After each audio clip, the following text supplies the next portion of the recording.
Viridian, The Green Guide, by Clouds. My head in the clouds, not coming down.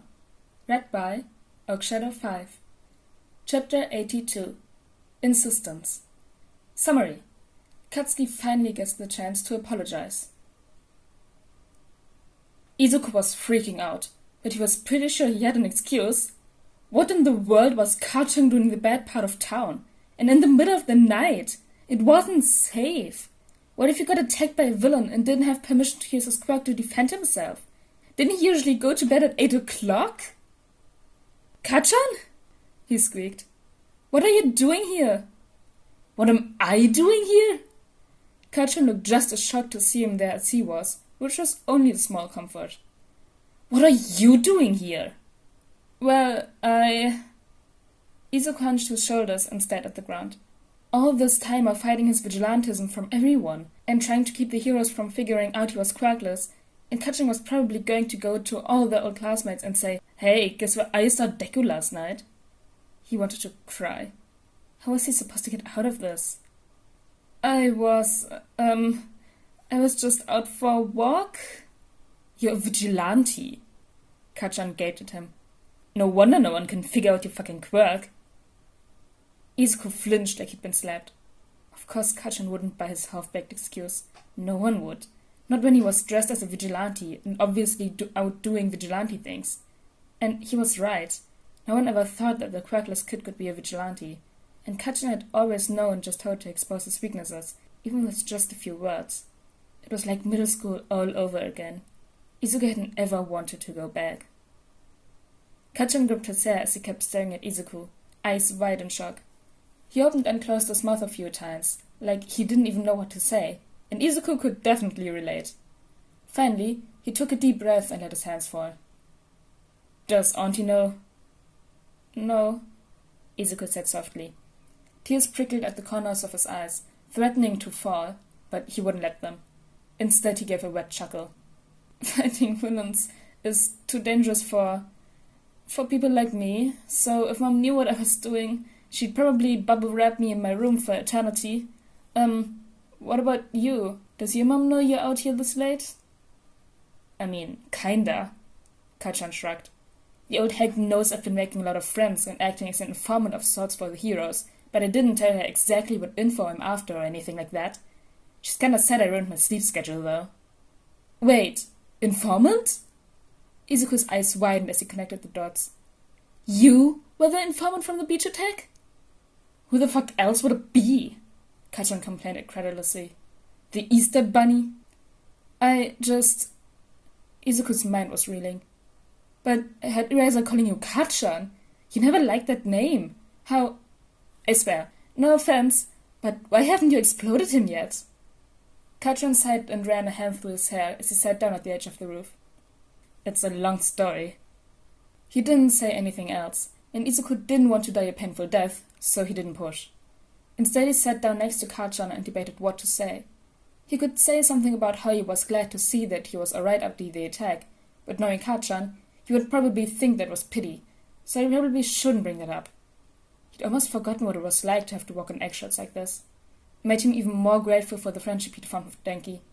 He might have to deal with weird quirk situations and willingly get mildly electrocuted on a semi-regular basis, but at least he didn't have to second-guess everything he said all the time to avoid dying.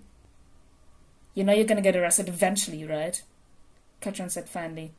This shit's illegal, you know that, so what are you gonna do then? Nothing, Izuku said. I mean, I'm not even technically a vigilante when you think about it. And under Japanese law, vigilantism is defined as using one's quirk to fight crimes, so... Kachan looked at him in shock for a long moment before he started laughing. Oh shit, that's kinda brilliant. But wait, there's still a sword and shit like that, right? You can't just loophole your way out of everything, can you?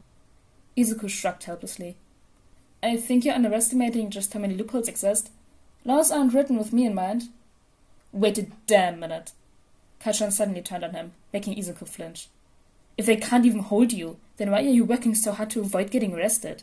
They can't do shit to you, so why do you keep running away? I just don't want things to change, Izuku said quietly, hunching in on himself a little more. Most people Well, nothing's ever the same after people find out, Kachan. You know that? Kachan flinched. I know. Izuku jerked his head up in surprise. Kachan's face was twisted with sadness and even regret, which was really confusing. If anything, Izuku had been expecting anger, since his last comment was kind of pushing it. He hadn't expected whatever this reaction was, and he didn't know how to feel about it. For what it's worth, I'm sorry, Kachan said quietly, which confused Izuku even more. I should have never have treated you the way I did. I never should have called you Deku, and I'm actually trying to use your real name now, but I was a stupid bully, and I should have gotten my head out of my ass way sooner than I did. I wasn't a good kid, and wasn't doing a good job of being a hero either, and you didn't deserve any of that shit. I'm so fucking sorry. Izuku just stared at him, an odd sense of wrongness making her skin crawl. This wasn't right. Kachan didn't make mistakes. He never had. Kachan was strong and amazing and a perfect future hero. That had been one of the only constants in Izuku's life, even before the quirks were supposed to come in, and Kachan didn't apologize.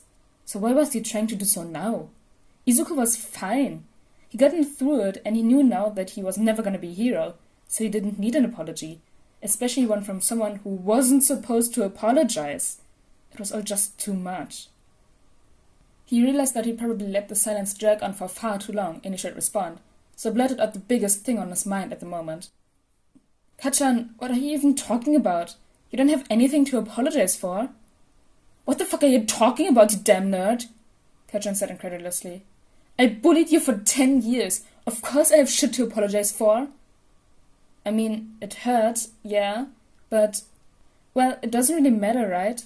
You said it yourself, Kachan. I'm useless. I'm just a stepping stone so other people can be great. And, I mean, you made it into UA, so that was obviously right, at least on some level, Izuku pointed out. And, I mean, it's just the way the world works, Kachan. I'm quirkless. I'm always going to face discrimination no matter what, so why should it matter if it comes from you or for someone else? Besides, if it had really been that wrong, the teachers would have stepped in and stopped you years ago, so... Our teachers were basically villains, Izuku, Kachan growled. And can you really look me in the eye and tell me a bully deserves to be a hero without making any changes? But you weren't really a bully? Sure, you got a little rough sometimes, but we were kinda still friends. I mean, we grew up together. Izuku tried, but Kachan cut him off. You can't be serious. He looked completely exasperated, which just made Izuku feel worse. This is exactly why I need to apologize so bad. I obviously messed up something in your brain because you didn't deserve any of that shit. You shouldn't have to live with being treated like dirt. And I, personally, should have been a way better human being. Why can't you realize that? You're not a terrible human being, Kachan, Izuku said. No, not anymore. Kachan crossed his arms. But I sure as hell was the last time we saw each other. I told you to jump off a roof, Izuku. Izuku rubbed his arm awkwardly. I mean, it's not like you were the only person to ever tell me that. But I was the first, Kachan pointed out. That wasn't okay, Izuku. And before you say you're used to it, you shouldn't have to be. It's really not a big deal, Kachan. Izuku didn't know if he believed that or not, but everything was just so weird and wrong right now that maybe if he just kept repeating it enough, maybe it would eventually be true. And even if it was, it's over now. I got out of the school. Yeah, after you were blamed for bullies breaking your damn arm, Kachan huffed. Great, yeah, that's a fucking improvement. Izuku winced. Kachan, why didn't you fucking show up to the entrance exam? Katsuki asked. You fight real villains every single night. A bunch of robots would have been a piece of cake. And then you'd be in a hero course instead of giving Eraserhead a headache every night. Kachan... Izuku stared at his lap, picking at one of the holes on his jeans. You know why I can't be a hero. I thought I did, Katsuki sounded exasperated. But apparently I was fucking wrong, wasn't I? Look at you, Izuku. I've seen videos of you fighting, and you're obviously not weak or useless, everybody else always said. Like I always said. All those things were just stupid, prejudiced, quirkist lies. I mean, you're basically already a Look, can we just drop it? Izuku pleaded. He was tired. Seeing Kachan was stressful enough, but getting into a fight with him? but had already come to terms with the fact that he was more likely to develop a quirk than to hear them? It was all too much, and he felt like he was about to cry if they didn't stop talking about this right now. You said you wanted some info, right? Can we please just talk about that instead? Please?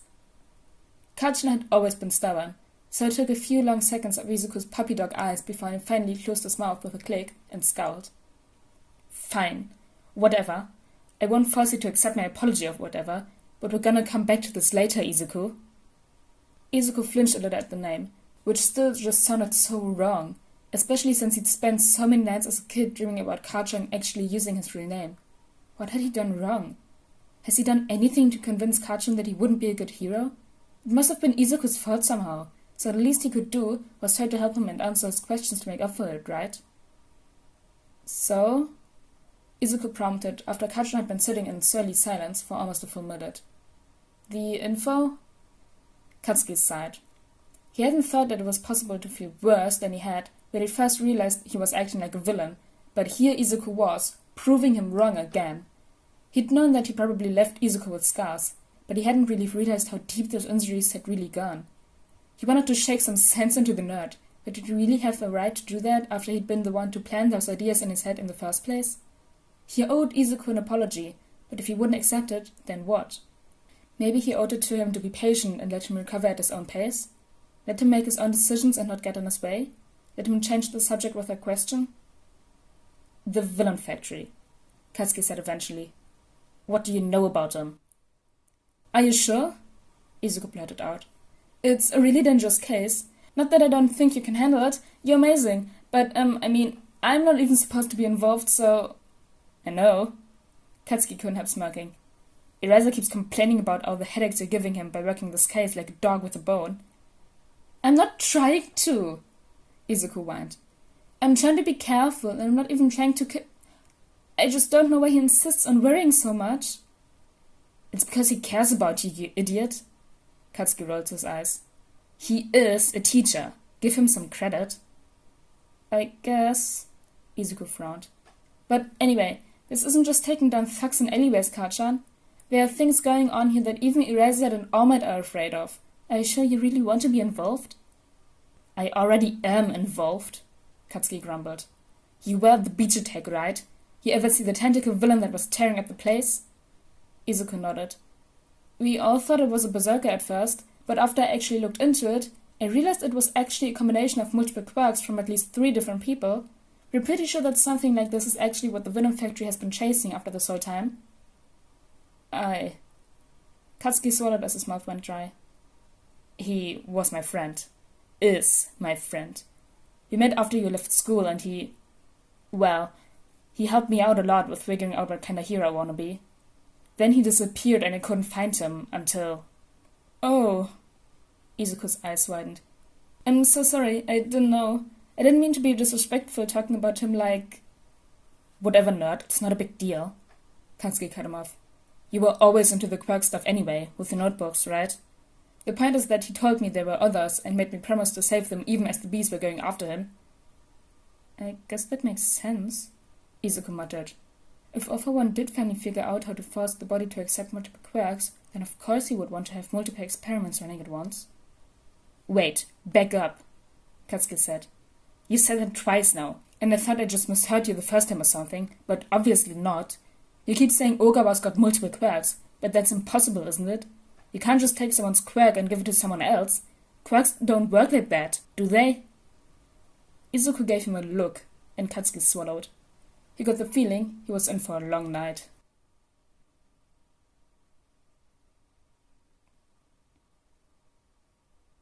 Yay, Katsuki got to apologize, even if Izuku is like, wait, no, you're not supposed to apologize, don't apologize, this is wrong. Izuku's just fucked up in the brain, I guess. Well, I knew that, but yeah. But anyways, guys, I hope you all enjoyed chapter 82 of Viridian the Green Guide. And I'll see you all next time. Bye!